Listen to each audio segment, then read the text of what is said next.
sobre el tren. Ya estamos conectados con el fiscal regional de Tarapacá, el fiscal jefe de la región de Tarapacá, Raúl Arancibia. ¿Cómo está, fiscal? Buen día.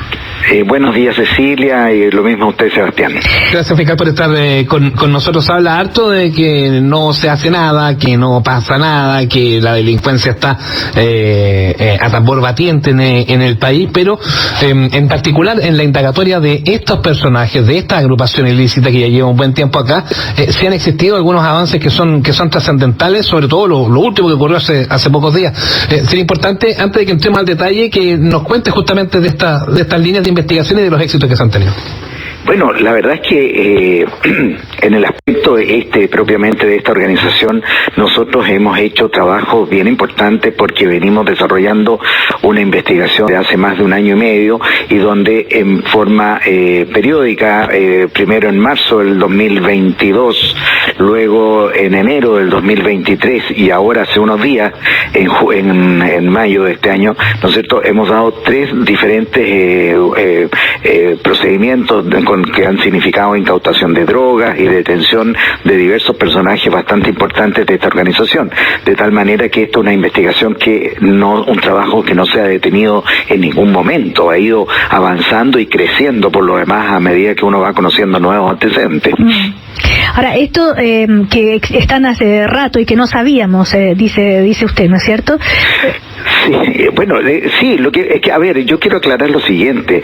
Evidentemente, estamos hablando de una organización muy grande, una mega banda se la ha llamado, que ha tenido o se ha instalado en distintos países de Sudamérica a partir de Venezuela, que es su país de origen, ¿no es cierto? Y evidentemente llegó gente a Chile a instalarse, pero no es una organización que cometa delitos violentos de inmediato, sino que esta es una organización que como una corporación, como una empresa que va desarrollando sus líneas de negocio, todas ilegales por supuesto, pero solamente en los momentos en que se rompen sus reglas, que no se respetan sus reglas o surgen algunas rivalidades con gente, digamos, que está desarrollando otras actividades, es allí donde surge la violencia. No es un grupo que se dedica a asaltar bancos, por decirlo así, ¿no es cierto? No es eso, es una cosa distinta y es por eso que uno, claro, evidentemente había gente que estaba instalada en Chile,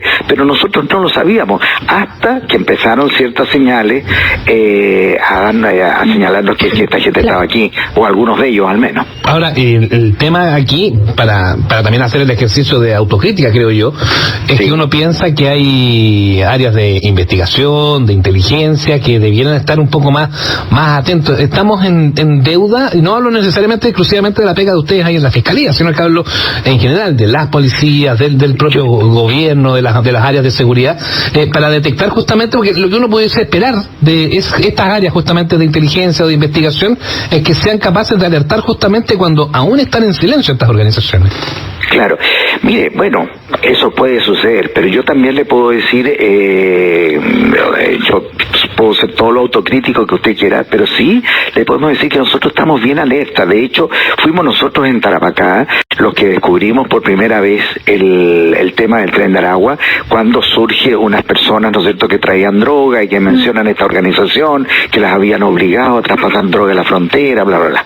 Bueno, nosotros no teníamos conocimiento antes de esta organización. No se olvide que nosotros vivimos una inmigración masiva, inmensa, ¿no es cierto?, que yo lo menciono que es como si un verdadero tsunami, ¿no es cierto?, de gente empezó a entrar a la región, por la frontera con Bolivia fundamentalmente. Entonces, esto cambió muy rápidamente, o sea, hubo cosas la criminalidad fue cambiando de forma violenta y muy rápida.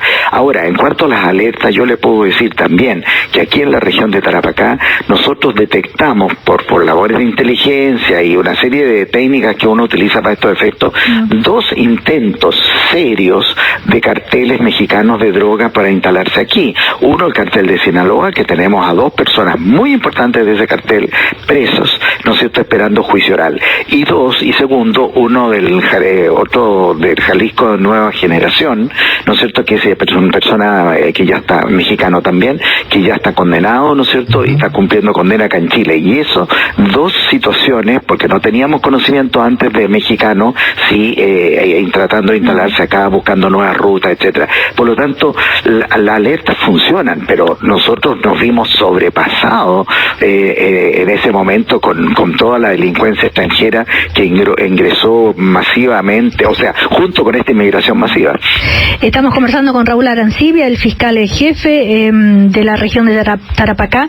Estaba leyendo en CIPER, fiscal, el relato de un que realmente es espeluznante. Dice: en una habitación oscura, un hombre joven está amarrado a una silla. Su boca está cubierta por masking tape, la misma cinta esa que usan, ¿no es cierto?, que tanto conocemos, pero también lo tienen a la altura del estómago, amarrado a una silla, con una granada en la mano. De pronto, 5 hombres se acercan, uno de ellos saca un cuchillo y le cercena el dedo meñique de su mano derecha. Como decíamos temprano, Sebastián, esto parece cosas de película, ¿no es cierto? Pero fue real, y ellos grabaron estas escenas de nuestra sección de tortura. Tengo entendido, ¿no es cierto?, que ese video está por dentro. Lo tenemos, sí, claro. ¿Cómo fue que llegó a sus manos, y qué otro tipo de escenas como esa, tan horrorosas, han tenido que ver?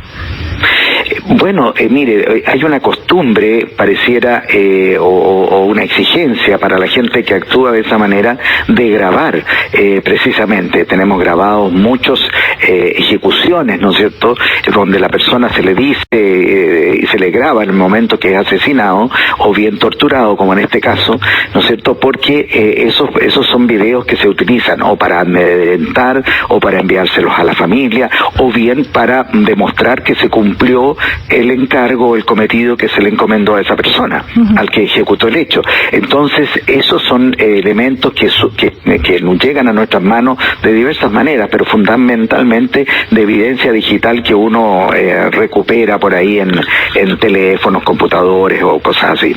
¿Y son medios de prueba muy importantes para ustedes? Por supuesto que sí. Imagínense lo que significa tener un video como el que relata lo que pasó en ese caso, donde se ven claramente los rostros, donde se ve todo. Y esto de los asesinatos a sangre fría también lo tienen en otro video, ¿no es cierto? Y muchos... O sea, sí, y mucho, o sea, y no solo en Chile, sino que en videos que han ocurrido en otras partes de Sudamérica, pero acá en Chile, en Alto Hospicio precisamente, tenemos un caso muy claro, ¿no es cierto?, de una persona que es secuestrada, que también lo tienen amarrado en esas mismas condiciones, y luego es asesinado en el desierto, donde la persona que lo ejecuta le exige, va caminando delante de él y después le exige: dése vuelta porque ahora lo voy a matar, míreme, en este momento lo voy a matar, y lo matan. Y eso está todo filmado así de frente. Ahora, cuando uno piensa en el poder de articulación que tienen estos grupos, porque es cierto que hay muchos que están ya detenidos, que están detenidos en sus países de origen o en otro lado, en Perú también ha habido bastantes golpes a estas organizaciones. Lo que se está haciendo acá, hay algunos que están en cárceles allá en el norte, otros más en Valparaíso, pero estas organizaciones tienen la capacidad de articularse incluso desde la cárcel. Desde el punto de vista de ustedes, de lo que han podido conocer, porque han tenido que hacer mucha investigación de esto, ¿qué se debe hacer con estos líderes de los carteles de drogas como el Tren de Aragua? ¿Se debe mantener en las cárceles? ¿Se deben generar espacios específicos para ellos o cárceles distintas para ellos? ¿Devolver a sus países de origen? ¿Qué es lo que creen ustedes que resulta mejor para este tipo de personas? Bueno, en primer lugar, efectivamente debemos entender que estas son organizaciones carcelarias propiamente, que surgen en las cárceles, nacen al interior de las cárceles. Y se articulan muy fácil dentro de la cárcel. Muy fácilmente, tanto así como el Tren de Aragua en origen venezolano, el comando, el CPP de Brasil, el PCC, perdón, no CPCP, el PCC de Brasil, primer comando capital, todos esos son organizaciones carcelarias que se desarrollan para ellos muy fácilmente en las cárceles, porque muchos de ellos que casi viven permanentemente dentro de una cárcel, ¿no es cierto? Entonces, y no tienen dificultades para comunicarse, en fin, una serie de ventajas que tienen o que las consiguen de alguna manera. Aquí en Chile nosotros tenemos gente importante que está privada de libertad. Ahora, en primer lugar se debe descartar el de enviarlos a sus respectivos países cuando han cometido delitos en Chile, porque tienen que pagar sus delitos aquí como corresponde donde fueron cometidos, sin perjuicio de expulsarlos después de que cumplan sus delitos o extraditarlos a otros lados. Ahora, evidentemente que es Gendarmería aquí pasa a ser un tema muy trascendente, muy importante, y yo creo que Gendarmería todavía también, como a nosotros, como a la policía, esto lo ha sorprendido. Piense usted que en la cárcel de Alto Hospicio tiene la mayor tasa de extranjeros presos en el país, que son 45,7%, un dato al 30 de abril, si no me equivoco, lo tengo anotado incluso, 45,7%. Esa tasa, 46,37, perdón, esa es la tasa exacta. De presos que son extranjeros, que tienen otra forma de actuar, que tienen otra manera de ¿cómo se llama?, vincularse dentro de la cárcel. En fin, Gendarmería yo le diría que no está preparada totalmente para estos efectos. Gendarmería, sabemos, pues históricamente ha reclamado siempre sus escasez de dotación, que están sometidos a turnos de verdaderamente salvajes, ¿no es cierto?, de extenuantes. En fin, hay una carencia importante en Gendarmería, y es por ello que es muy importante que se potencie lo necesario para poder y no vernos enfrentados a una fuga, a un motín, como sucede en otras cárceles de Sudamérica, donde han habido cosas realmente terribles, han sucedido dentro de las cárceles. ¿Siguen siendo organizaciones internacionales o han logrado permear también, por ejemplo, el narco chileno?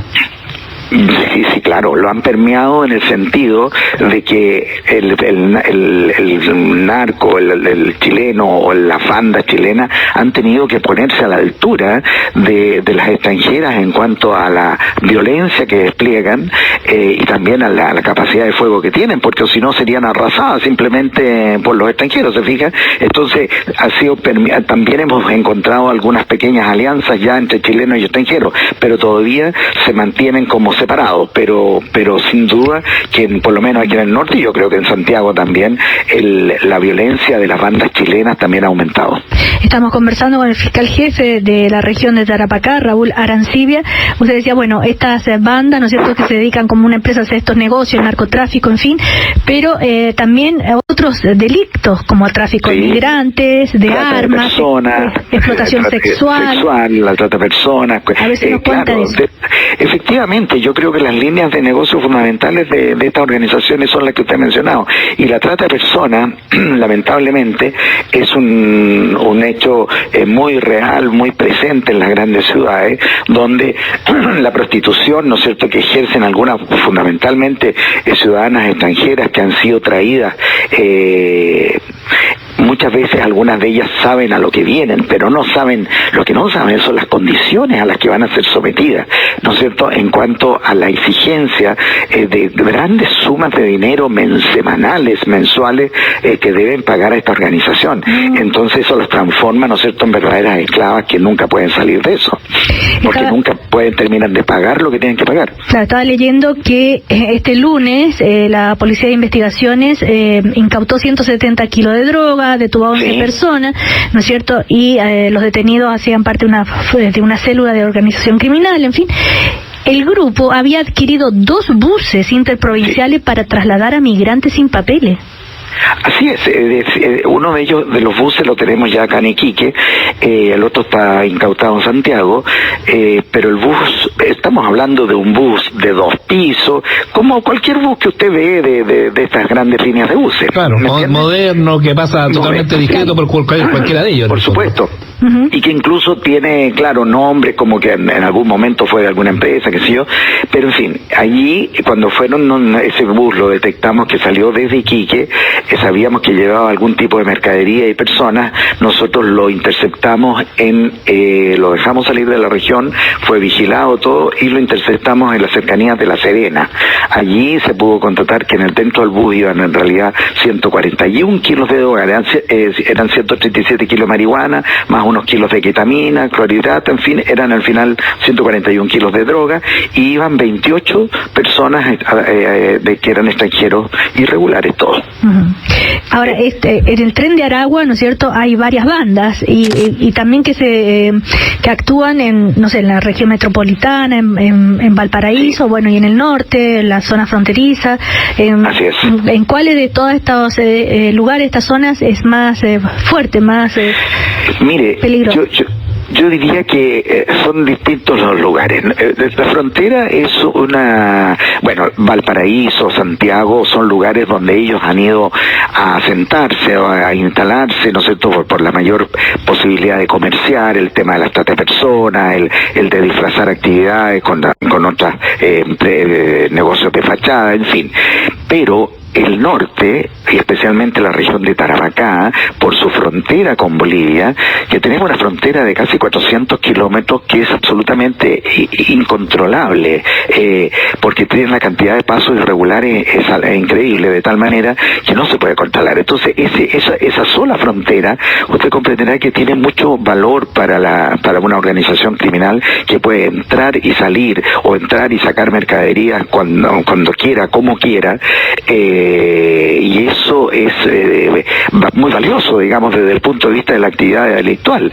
¿Se fija? Entonces, y una de las cosas que ellos hicieron desde el primer minuto es tratar de controlar esa frontera de algún modo, porque hay instalándose tanto en Bolivia como en Chile, pero controlando quién pasa, quién no pasa, o si alguien va a traer droga, en consecuencia me tiene que dar una comisión, o no le permito pasar la droga, o bien lo obligo a pasar droga, en fin, de mil formas, y eso no solo droga, puede ser armas, pueden ser personas, ¿no es cierto?, en fin, todo. Entonces, ahí hay un valor muy importante para una organización criminal como esta. Y esa frontera, perdón, que para nosotros ha existido siempre, pero antes era solo utilizada por pequeños burreros con droga que venía desde Bolivia y regresaban a su país, ¿no es cierto?, o contrabandistas, porque siempre existió el contrabando, y también vehículos, ¿no es cierto?, que se robaban en Chile y cruzaban hacia Bolivia, lo que sigue sucediendo por lo demás. Pero hoy, con la inmigración, etcétera, esto trascendió la frontera y se conoció en todas partes, digamos, esta ventaja. ¿Se fija? Sí, fiscal, ahí son más internacionales, leía una descripción que decía que si fuera en el fondo un tren, este tren, literalmente, ¿sí?, que tendría la estación central en Venezuela y que recorrería Colombia, Brasil, Perú, Ecuador, Bolivia, Chile, probablemente Estados Unidos, incluso que tenga una estación satelital por allá. Claro. Por más que hagamos los mayores esfuerzos acá, si no se trabaja de manera mancomunada con los otros países, es bien difícil. ¿Cómo va eso? Mire, eso lo que usted acaba de decir es trascendente, o sea, absolutamente trascendental para poder luchar contra una organización internacional como esta. Se requiere la colaboración entre los países. La verdad es que esa colaboración, cuando se hace en términos formales, es muy lenta, es muy compleja. Entonces, hemos ido tratando de establecer comunicaciones por WhatsApp, por gente que uno conoce de la Fiscalía del Perú, o las mismas policías, con sus colegas de los otros países. Así uno va buscando información. Lo que sí le puedo decir es que desgraciadamente no tenemos ninguna comunicación con Venezuela. Y no solo nosotros, tampoco el Perú, Ecuador, Colombia, ninguna. De tal manera que toda la gente, que es la mayoría venezolana que está delinquiendo aquí, que no sabemos quiénes son, ¿no es cierto?, porque no sabemos su verdadero nombre, no sabemos si esa persona está siendo buscada en otros países o qué sé yo, Venezuela no nos da ninguna información, ni nos responde ningún correo, ni ninguna dato, ni nos da ningún dato que pudiéramos saber su verdadera identidad, lo cual es un gran problema para una investigación, y en definitiva esa gente está siendo inscrita aquí en el registro civil con los datos que proporciona él, ¿no es cierto?, sin perjuicio de, por supuesto, tomarle sus huellas de identidad. Fiscal, por último, ¿cuál es la ruta que sigue la droga? Ingresa esa droga, ¿hacia dónde va, dónde se vende? Y la ruta del dinero, ¿dónde va? ¿En qué invierten? Bueno, la droga, ¿no es cierto? Aquí nosotros en Chile lamentablemente ha ido aumentando el consumo de droga bastante, digamos, ya no somos solo un país de tránsito, sino que también tenemos alguna importancia en el consumo. Pero muchas veces grandes cargamentos van con destino, utilizan nuestra ruta para salir por puertos chilenos o de alguna manera con destino a Europa o a Estados Unidos. Esos son lo que buscan a veces los mexicanos que yo le hablaba hace un rato, era precisamente buscar nuevas rutas hacia Europa o hacia Estados Unidos, y eso es lo que buscan. Ahora, la ruta del dinero, esa es la más compleja, ¿no es cierto? Hay inversiones en Chile, por supuesto usted ve que esto de los dos buses, eso hay naturalmente una inversión. Hay comercios que se usan de fachada y que sabemos que están vinculados a esta organización, cosas así, pero también debemos reconocer que sale dinero hacia el extranjero, con destino a Venezuela y otros países, de distintas formas, ¿no es cierto? Pero sí sale mucho dinero desde aquí. ¿De qué forma, por ejemplo? Bueno, es que se utilizan distintas fórmulas, pero podemos decir, por ejemplo, con giros, simplemente giros a través de casas de cambio, ¿no es cierto? Porque yo puedo tener 200 venezolanos que están mandando giros todos los días, digamos, ¿me entiendes? Sí, levantar sospecha, claro. Claro, lógico, y así se van cambiando, se les paga por eso y también hay recepción, en fin, hay distintas fórmulas, y hoy día la tecnología permite ir mejorando cada vez más eso. Bueno, ahí está la historia, viene no solamente atractiva, sino importante, de cómo se está luchando contra estas bandas de narcotraficantes, en este caso el Tren de Aragua, con esta última noticia que se identificaron a 350 miembros de este Sí, yo quiero aclarar por último, Cecilia, esos 350 miembros que salieron en ese reportaje son gente que nosotros hemos identificado como vinculadas, ¿no es cierto?, en distintas maneras al Tren de Aragua a lo largo del país, pero los que tenemos formalizados nosotros propiamente tal y que tienen una vinculación efectiva y directa, son 35 hasta el momento, pero tenemos vinculados en nuestra investigación aproximadamente 350 personas. Eso es. Muy bien, muchísimas gracias, fiscal. El fiscal Raúl Arancibia, fiscal jefe de la región de Tarapacá. Que esté muy bien. Igualmente a ustedes, Cecilia y Sebastián. Gracias. Chao, fiscal. Gracias. Chao. 11:01 de la mañana.